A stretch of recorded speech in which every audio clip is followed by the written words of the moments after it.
উদয়পুর শহর লাগোয়া গোমতী নদীর ধারে দীর্ঘ কয়েক বছর আগে পূর্ব গোকুলপুর লিচু বাগানে তৈরি করা হয়েছিল ন্যাচারাল পার্ক। কিন্তু বর্তমান সময়ে দাঁড়িয়ে এ পার্ক ভগ্নদশায় পরিণত।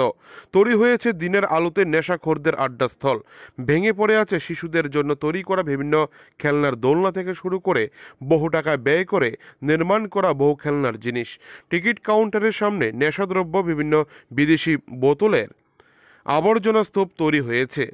আজ থেকে গত কয়েক বছর আগেও এই পার্কে রাজ্যের বিভিন্ন মহকুমা থেকে শীতের মরশুমে পর্যটকরা পিকনিক করার জন্য ভিড় জমাতো। কিন্তু বর্তমানে নেশাখোরদের আড্ডাস্থল হওয়ার কারণে কোনো ধরনের নিরাপত্তা নেই এই পার্কের ভেতর। তার পাশেই রয়েছে উদয়পুরের বিজ্ঞান কেন্দ্র। সপ্তাহে প্রতিদিন বিভিন্ন বিদ্যালয় থেকে স্কুল পড়ুয়া ছাত্রছাত্রী থেকে শুরু করে বিজ্ঞান মনস্ক মানুষরা ভিড় জমান বিজ্ঞান কেন্দ্রে। কিন্তু তার পাশে থাকা ন্যাচারাল পার্কে এই ভগ্নদশা দেখে লজ্জায় মুখ ঢাকতে হয় স্কুল পড়ুয়া ছাত্রছাত্রী থেকে শুরু করে সকলকে। জেলা প্রশাসন ও এই পার্কের দায়িত্বে থাকা সংশ্লিষ্ট দপ্তর কোনো ধরনের ব্যবস্থা গ্রহণ না করার ফলে বর্তমানে জঙ্গলে পরিণত হয়েছে এই পার্ক। পূর্ব গোকুলপুর এলাকা সূত্রের খবর, অসামাজিক কাজ নিত্যদিন হয়ে আসছে এই ন্যাচারাল পার্কের ভেতর। কোনো ধরনের পদক্ষেপ গ্রহণ করছে না রাধাকিশোরপুর থানা। স্থানীয়দের দাবি, গোটা ন্যাচারাল এই পার্কটিকে সংস্কার করে পর্যটকদের জন্য যেন উপযুক্তভাবে পুনরায় গড়ে তোলা হয় সেই আবেদন রাখেন স্থানীয়রা। এখন দেখার বিষয় প্রশাসন এবং রাজ্য সরকারের পর্যটন দপ্তর কী ব্যবস্থা গ্রহণ করে। Bureau report, TV 100 Bangla. Udaipur শহর লাগোয়া গোমতী নদীর ধারে গোকুলপুর লিচু বাগান পার্কটি কিন্তু বর্তমানে বেহাল দশায় পরিণত। ছোট ছোট বাচ্চাদের বিভিন্ন পার্কের মধ্যে থাকা যে খেলনার জিনিসগুলোও কিন্তু বর্তমান সময়ে কিন্তু একেবারে ভগ্ন দশায় পরিণত হয়ে রয়েছে। সর্বদিকে নেশাখোরদের আড্ডাস্থল হয়ে দাঁড়িয়েছে উদয়পুরের লিচু বাগান সেই পার্কটি। কিন্তু এই সময় দাঁড়িয়ে জানুয়ারি মাসে কিন্তু পিকনিকের একটি আড্ডাস্থল হয়ে উঠত বিগত দিনে উদয়পুরের লিচু বাগান পার্ক। কিন্তু একদিকে যখন রাজ্যে হীরার শাসনে উন্নয়নের বার্তা দেওয়া হচ্ছে, আর অন্যদিকে কিন্তু নেশাখোরদের আড্ডা। এবার আমার যে ক্যামেরাম্যানকে বলবো সেটা দেখানোর জন্য কিভাবে সেখানে একেবারে মদের আড্ডাস্থলে কিন্তু পরিণত হয়েছে গোটা পার্কটি, এবং আপনারা সরাসরি তা দেখতে পাচ্ছেন টিভি 100 বাংলার এক্সক্লুসিভ চিত্র। এবং আপনাদেরকে আমরা দেখানোর চেষ্টা করছি বিগত দিনে যে এই পার্কে কিন্তু খেলনার জন্য একটা ভালো একটি আড্ডাস্থল ছিল। ছোট ছোট বাচ্চাদের অভিভাবকরা বিভিন্ন শিক্ষামূলক বিষয় নিয়ে কিন্তু তাদের বাচ্চাদের নিয়ে আসতো উদয়পুরের এই লিচু বাগান পার্কে। আর বর্তমানে গোটা পার্কটি কিন্তু একেবারে ভগ্ন দশায় পরিণত। কোনো ধরনের সংস্কার নেই রাজ্য সরকারের পক্ষ থেকে, বা কে তার দেখাশোনা করছে তার জন্য কোনো মানুষকে আমরা কিন্তু এখনো পর্যন্ত খুঁজে পাইনি। কিছুক্ষণ আগে কিছু পর্যটক সেখানে এসেছিলেন, কিন্তু মুখ ফিরিয়েছেন এই গোটা অব্যবস্থাটি দেখে।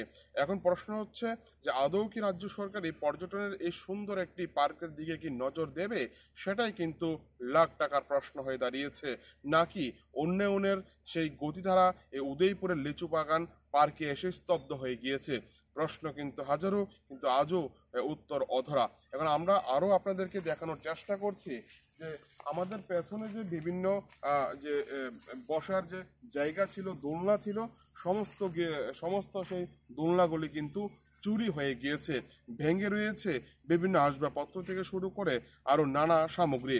আর সব থেকে বিশেষভাবে উল্লেখযোগ্য হচ্ছে এসে লিচু বাগান পার্কের ভেতরে প্রবেশের মুখে প্রায় যারা সুরা প্রেমী রয়েছেন, যারা এখানে বাজে আড্ডা দিচ্ছেন, তাদের কিন্তু একেবারে সামনে প্রবেশের মুখে আপনারা এই ধরনের অসামাজিক কীর্তিকলাপ আপনারা দেখতে পাবেন, এবং সেখানে বিভিন্ন ছবি আকারে আমরা দেখিয়েছি। এবং এই গোটা পার্কে কিন্তু সেখানে বিভিন্ন মদের বোতল থেকে শুরু করে, গ্লাস থেকে শুরু করে আরো বহু নানা সেখানে অসামাজিক কাজকর্মের বিভিন্ন কিছু সেখানে স্পষ্টত পড়ে রয়েছে, যেটি দৃশ্য দূষণ বলে আমরা যেটা একটা গাইডলাইন রয়েছে সুপ্রিম কোর্টের, মাননীয় সুপ্রিম কোর্টের, দৃশ্য দূষণ যাতে না হয় এই ধরনের ছবি দেখানো যাবে না। তার জন্য আমরা সেই সকল ছবিগুলি দেখাতে পারছি না।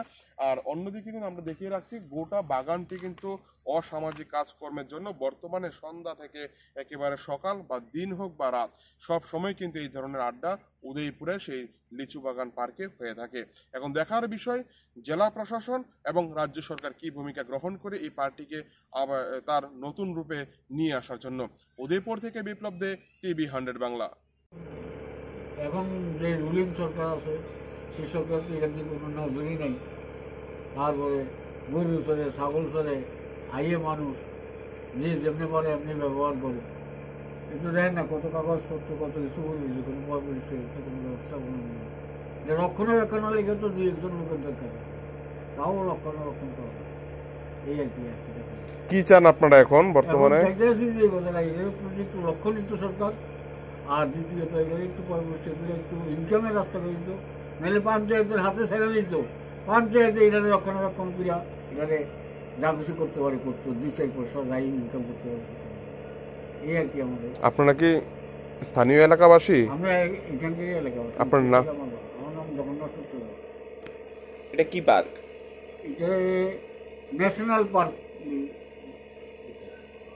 ওদের সামনে যেতে লেখা আছে ন্যাশনাল পার্ক। কত বছর ধরে এই অবস্থা?